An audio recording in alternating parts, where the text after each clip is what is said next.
Növbəti xəbərimiz dostlar, Məzahir Pənahovun demək gəlinindən bir açıqlama var. Deyir ki, Məzahir Pənahovun milyonları hər ölkədə imarətləri var. Bilirəm, bu sizin üçün bir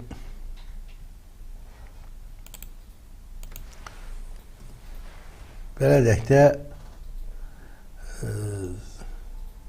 yenilik deyil. Hamı bilir ki, Məzahir Pənahovun oğlu 2 milyon yarım qiymətinə Amerikanın ən elit təbəqəsinin yaşadığı ərazidə evi var. Bu hamı bilir. Nəysə dostlar, görək Məzahir Pənahovun milyonları hər ölkədə imarətləri var gəlindən açıqlama və deyir ki, Məzahir Pənahovun nə villalarını, nə də maşınlarını istəyirəm. Mərkəzi Seçki Komissiyasının sədri Məzahir Pənahovun oğlu Məhəmməd Pənahov həyat yoldaşı M. Pənahovaya Bakı Apellyasiya Məhkəməsində uduzsa da ona aid əşyaları hələ də geri qaytarmayıb. Bunu teleqraf açıqlamasında Məzahir Pənahovun gəlini N. Pənahova bildirib. Qarşı tərəfin növbəti instansiya məhkəməsinə müraciət etmək üçün vaxtı var. Yəqin ki, əşyalarımı geri qaytaracaqlar. Bildiyim qədərilə qarşı tərəf məhkəmədə uduzduğu üçün vəkilini də dəyişib. Həyat yoldaşından təhdidlər aldığı üçün onu telefonda əngəllədiyini bildirən Pənahova əlavə edib. Ortada uşaq da yoxdur, mülk bölgüsü də. Nə onların imarətini istəyirəm, nə də maşınlarını. Mən öz şəxsi əşyalarımı, qızıllarımı, cehizimi istəyirəm. İl yarımdır boşana bilmirəm, çünki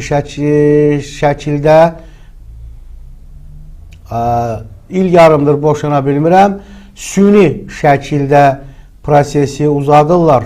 Görünür, Məzahir Pənahov məhkəmə sədrinə zəng edib prosesi süni şəkildə uzatdırmağa nail olub.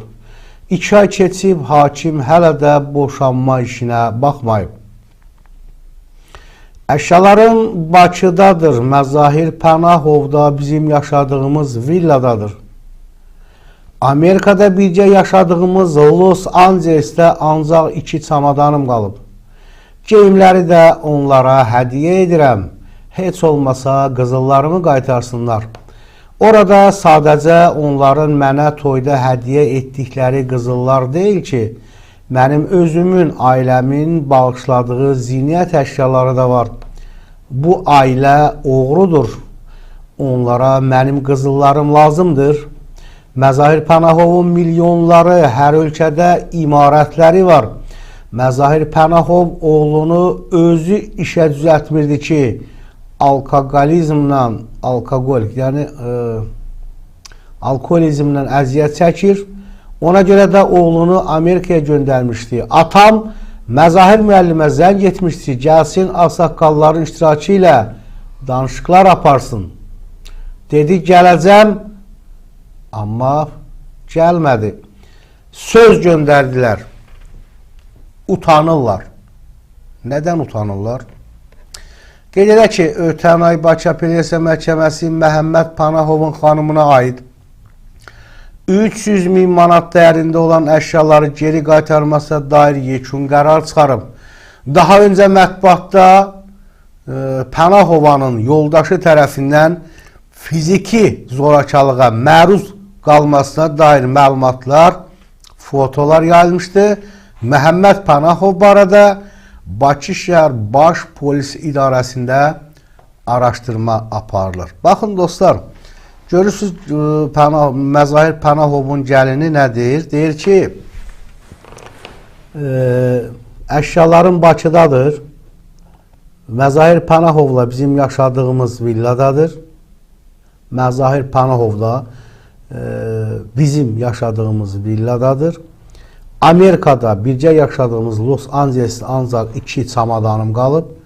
Geyimləri də onlara hədiyyə edirəm. Heç olmasa qızıllarım qaytarsın. Geyimlərin də qadının geyimini neyinir? Görürsünüz necə gəlin təhqir edir də bunlar. Deyir, geyimləri onlara hədiyyə edirəm. Neyinir? Sənin geyimini kim geyinəcək ki? Məzahir geyinə Məzahir Panahovun oğlu. Məzahir, nədir onun oğlu? Məhəmməd Panahov. Neyindir sənin geyimlərini? Bax, görürsün, necə təhqir edirlər, dostlar.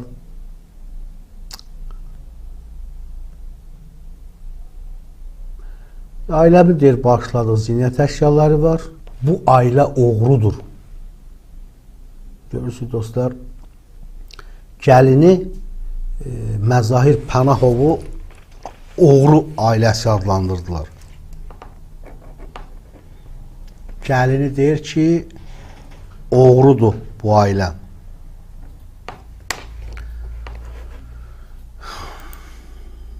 Dostlar, görürsünüz də, var dövlət insan həyatı üçün heç nədir demək olmaz. Baxır o pulu necə qazanırsan, hamısı haram pullar. Mən dünən də dedim ki, pullar bu əldən o ələ keçir, o əldən bu ələ keçir. Davam edirəm, əziz dostlar, dəyərli tamaşaçılar, kanalda olanlar verilişi bəyənir, paylaşın, kanala abunə olmağı da unutmayın və Ramiz Mehdiyevlə bağlı bir xəbəri diqqətinizə çatdırım. İstintaqa əsa ilə gedib daha doğrusu. Sabiq prezident aparatı rəhbəri 7 saat müstəntiqlərin qarşısında oturub, Dövlət Təhlükəsizlik Xidmətinin istintaq baş idarəsində aparılan istintaq çərçivəsində prezident aparatının sabiq rəhbəri Ramiz Mehdiyev növbəti dəfə ifadə verib. Günün Səsi İnfonun xəbərinə görə barəsində ev dustaqlığı qəti imkan tədbiri seçilən Ramiz Mehdiyev dünən 7 saata yaxın müstəntiqlərin suallarını cavablandırıb. Mehdiyev dövlət tərəfindən təqdim edilən vəkil Zaur Abiyev müşayiət edib. Mehdiyevi Zaur Abiyev müşayiət edib. Məlumatda o da bildirilir ki, Mehdiyev istintaqa gedərkən əlində əsa olub. Prezident aparatının sabiq rəhbəri Cinayət Məcəlləsinin 274, dövlətə xəyanət və 278, hakimiyyəti zorla ələ keçirmə və ya onu zorla saxlama, dövlətin konstitusiya quruluşunu zorla dəyişdirmə maddələri ilə ittiham olunur. Sabahil rayon məhkəməsi onun barəsində 4 ay müddətinə ev dustaqlığı qəti imkan tədbiri seçib. Və dostlar, bir xəbəri diqqətinizə çatdırmaq istəyirəm. İndi bilmirəm, bəlkə də siz bu şəxsi tanıyırsınız, yoxsa yox. Sirus Təbrizi vardı, tanıyırsınız. Sirus Təbrizi yəqin ki, tanıyarsınız o şəxs. Demək, burada bir yazı var. Bilirsiniz də, o vaxt Sirus Təbrizi informasiya naziri olan vaxtlarda mən o şəxsi tanıyıram. Ramiz Mehdiyevlə münasibətləri çox gərgin olub bu şəxs. Sirus Təbrizli ilə bağlı bir demək Heydər Əliyevə müraciət edib Ramiz Mehdiyevlə bağlı, onu diqqətinizə çatdırıram mən.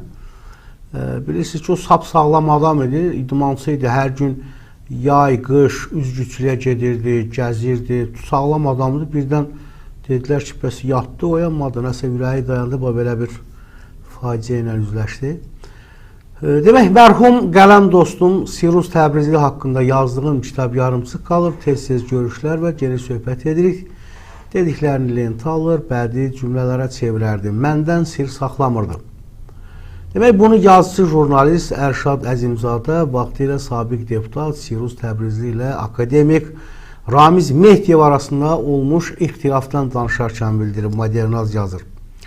Onun sözlərinə görə Sirus Təbrizli bir dəfə ona Ramiz Mehdiyevi Heydər Əliyevə şikayət etdiyini də danışıb. Bir dəfə bunları dedi. Ulu Öndər yapım faallarını vaxtaşırı prezident aparatına yığıb fikrimizi öyrənirdi. Bir dəfə dedim, Heydər bəy, bilirsinizmi burada oturanlardan biri gecə-gündüz ayağınızın altını qazır? Maraqlandı. Kimdir o Sirus? Səsini içinə çəkərək quzu kimi oturan Ramiz Mehdiyevi göstərib dedim. Sizin zibilxanalardan alıb ölkənin ikinci şəxsinə çevirdiyiniz bu aparat rəhbəri. Heydər bəyin cavabı məni çox təəccübləndirdi. Bilirəm, Sirus, xəbərim var. Məətəl qaldım. Bilirsə, bəs nə üçün qovmur onu? Sonralar öyrəndim ki, Ənvəroviçin arxasında Kreml durub. Buradakı Rusiya pərəst qüvvələrin şefi odur.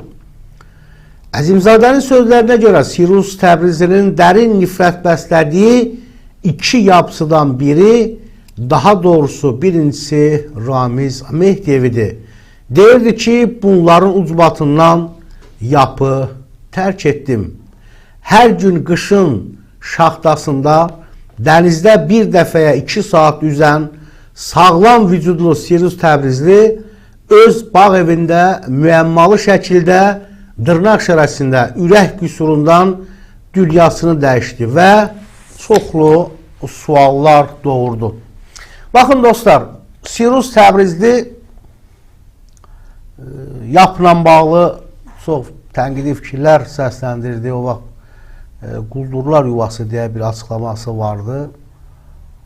Ramiz Mehdiyevlə də bağlı münasibətləri kəskin pisləşmişdi. Adam sap-sağlam adam idi. Hər gün soyuqda, qışda, qar yağa-yağa 2 saat, 3 saat dənizdə çimən sağlam vücudlu bir şəxs öz bağ evində müəmmalı şəkildə dırnaq şərəsində ürək tutması, ürək qüsurundan dünyasını dəyişdi. Çoxlu suallar doğurur, deyilmi?